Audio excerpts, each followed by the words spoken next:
अध्याय 3 सदन निर्माण गतिविधि। राष्ट्रीय पाठ्यचर्या की रूपरेखा में शिक्षा के स्वरूप की कल्पना की गई है कि शिक्षा सामूहिक हो। समूह कार्य एक व्यवस्थित एवं सक्रिय शिक्षण विधा है जो विद्यार्थियों के छोटे छोटे समूहों को मिलाकर एक आम लक्ष्य की प्राप्ति के लिए प्रोत्साहित करती है, और सीखना व्यक्तिगत ना होकर सामूहिक हो तो ज्यादा असरकारक होता है। सतत एवं व्यापक अधिगम तथा मूल्यांकन कार्यक्रम के तहत इसी अवधारणा को बाल सभा में अपनाया गया है। बाल सभा की गतिविधियों का संचालन कक्षा शिक्षक द्वारा किया जाएगा। प्रत्येक शाला में प्रत्येक कक्षा के विद्यार्थियों को 4 सदन में बांटा जाता है। इस हेतु सदन का निर्माण रोचक गतिविधि के माध्यम से किया जाना चाहिए। बाल सभा की सफलता में सदन निर्माण की बहुत ही महत्वपूर्ण भूमिका होती है। इस प्रक्रिया को बहुत ही सजगता और पारदर्शिता के साथ पूरा किया जाता है। सबसे पहले शिक्षकों द्वारा अपनी अपनी कक्षा में सदन का निर्माण किया जाता है। प्रत्येक कक्षा में विद्यार्थियों के 4 सदन बनाए जाते हैं। इन सदन के लिए अलग अलग पर्चियों पर अलग अलग शहरों, फलों, फूलों, पक्षियों, स्थान या किसी व्यक्ति विशेष के नाम लिख दिए जाते हैं। कक्षा शिक्षक द्वारा सब पर्चियां मेज पर रख दी जाती है। सभी विद्यार्थी एक एक पर्ची ले जाते हैं। अगर विद्यार्थियों की संख्या ज्यादा हो तो सिर्फ संख्या भी लिखी जा सकती है, जैसे 1, 2, 3, 4। तब एक लाइन में खड़े होकर 1 से 4 तक, पुनः से 4 तक गिनती बोलते हैं।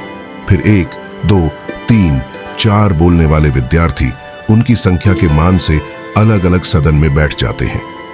विद्यार्थियों को कहा जाता है कि वे एक ही प्रकृति के नाम वाले अन्य विद्यार्थियों को ढूंढो। इस प्रकार खेल खेल में विद्यार्थी 4 सदन में बंट जाते हैं और उन्हें उनके सदन अनुसार बिठा दिया जाता है। जैसे फलों के नाम वाले विद्यार्थी एक सदन में, फूलों के नाम वाले दूसरे सदन में, इसी तरह शहर और पक्षियों के नाम वाले विद्यार्थी अपने अपने सदन में बैठ जाते हैं। प्रत्येक सदन में विद्यार्थियों की संख्या बराबर होती है।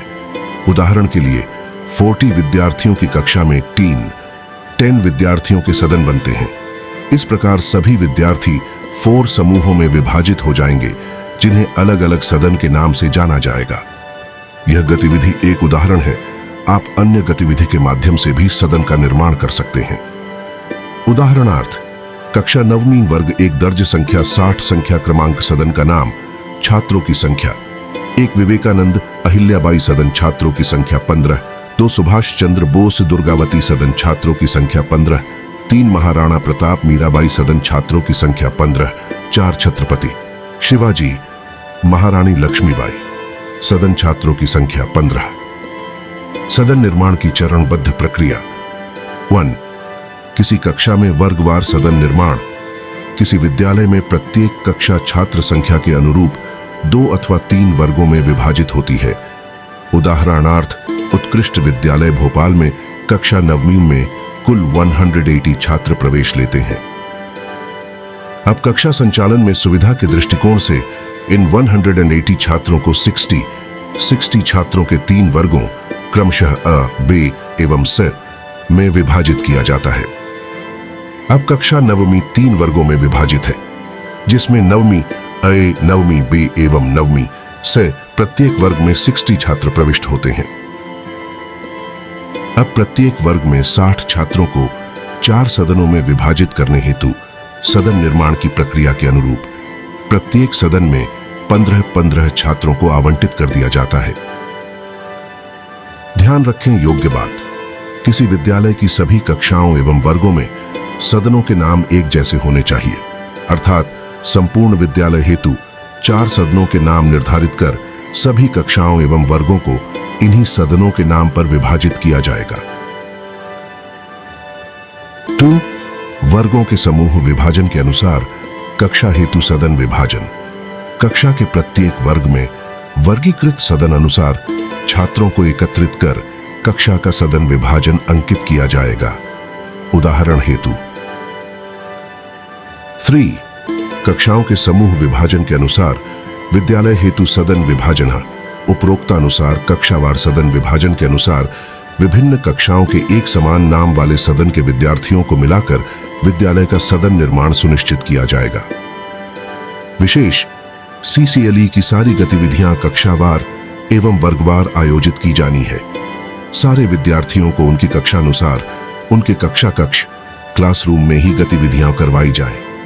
विद्यालय के समस्त विद्यार्थियों को एकत्रित कर गतिविधियां नहीं करवाई जाएंगी। विद्यार्थियों को स्कूल में मौजूद सदन एवं उन सदन का निर्धारित रंग प्रदान किया जाता है जहां बच्चों के पालक सक्षम हो। शनिवार के दिन उस सदन के विद्यार्थी उस सदन के रंग की कमीज या टी शर्ट में आ सकते हैं, यद्यपि यह बाध्यता नहीं है। सदन के निर्माण में कक्षा का आकार, भौतिक परिवेश, फर्नीचर आदि की उपलब्धता का ध्यान रखा जाता है। प्रत्येक सदन का एक विद्यार्थी कप्तान तथा एक विद्यार्थी उप कप्तान बनाया जाता है। इसी प्रकार स्कूल के स्तर पर भी प्रत्येक सदन के 2 विद्यार्थी कप्तान तथा उप कप्तान बनाए जाते हैं। सदन प्रभारी को प्रत्येक माह बदला भी जा सकता है, जिससे सभी विद्यार्थियों में टीम नेतृत्व करने की क्षमता का विकास हो सके। विद्यालय स्तर पर प्रत्येक सदन का एक प्रभारी शिक्षक भी होता है। साथ ही एक बाल सभा प्रभारी और एक सहायक शिक्षक नियुक्त किया जाता है, जो विभिन्न कक्षा शिक्षकों से प्रतिमाह प्राप्त परिणामों को संधारित करता है। सदन कार्य एक व्यवस्थित एवं सक्रिय शिक्षण विधा है। यह एक गतिशील प्रक्रिया है जिसमें निरंतर परिवर्तन होता रहता है। इसके निम्न लाभ हैं। 1. सदन निर्माण द्वारा विद्यार्थियों में टीम भावना व नेतृत्व क्षमता का विकास होता है। 2. आपसी सहयोग और सहभागिता से भिन्न भिन्न विद्यार्थियों के उत्कृष्ट गुणों की पहचान होती है और स्वस्थ प्रतियोगिता होने से वे गुण सबके सामने उजागर भी होते हैं। अन्यथा प्रचलित मॉडल में केवल वे ही विद्यार्थी सबके सामने आ पाते हैं जो परीक्षाओं में अधिकतम अंक प्राप्त करते हैं। 3. सदन के सभी विद्यार्थी साथ मिलकर प्रतियोगिता में भाग लेते हैं। प्रत्येक विद्यार्थी अपने सदन को विजयी बनाने का प्रयास करता है। इससे विद्यार्थियों की उपस्थिति बढ़ने के साथ ही स्वस्थ प्रतियोगी भावना का विकास होता है, घनिष्ठता भी बढ़ती है। 4. सदन के माध्यम से किन्हीं विषयों में कमजोर छात्रों का मनोबल बढ़ता है और वे अपने सहपाठियों से सीखकर आगे नेतृत्व करते हैं। 5.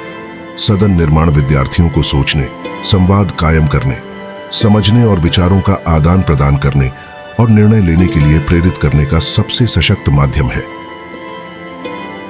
ये प्रत्येक माह हेतु निर्धारित थीम, जैसे जुलाई में स्वस्थ जीवन शैली, अगस्त में इतिहास आदि विभिन्न विषय जो उनकी पाठ्य पुस्तक में है, उन विषयों हेतु सीखने की सामूहिक प्रक्रिया का विकास होता है। विजेता सदन को वर्ष के अंत में एक रनिंग ट्रॉफी या शील्ड प्रदान की जाती है, जिसको अगले वर्ष अन्य सदन पाने के लिए अथक प्रयास करते हैं। इसके अतिरिक्त 10% विद्यार्थी जिन्होंने लेखन, आशु भाषण अथवा प्रदर्शन कलाओं में वर्ष भर विभिन्न प्रतियोगिताओं में सर्वश्रेष्ठ प्रदर्शन किया है, उन्हें भी पुरस्कृत किया जाता है। इससे जहां एक ओर विद्यार्थियों के चहुमुखी विकास का मार्ग प्रशस्त होता है, वहीं दूसरी ओर उनकी विभिन्न प्रतिभाओं का मूल्यांकन भी हो पाता है। Please subscribe CCLE channel. Please subscribe CCLE channel.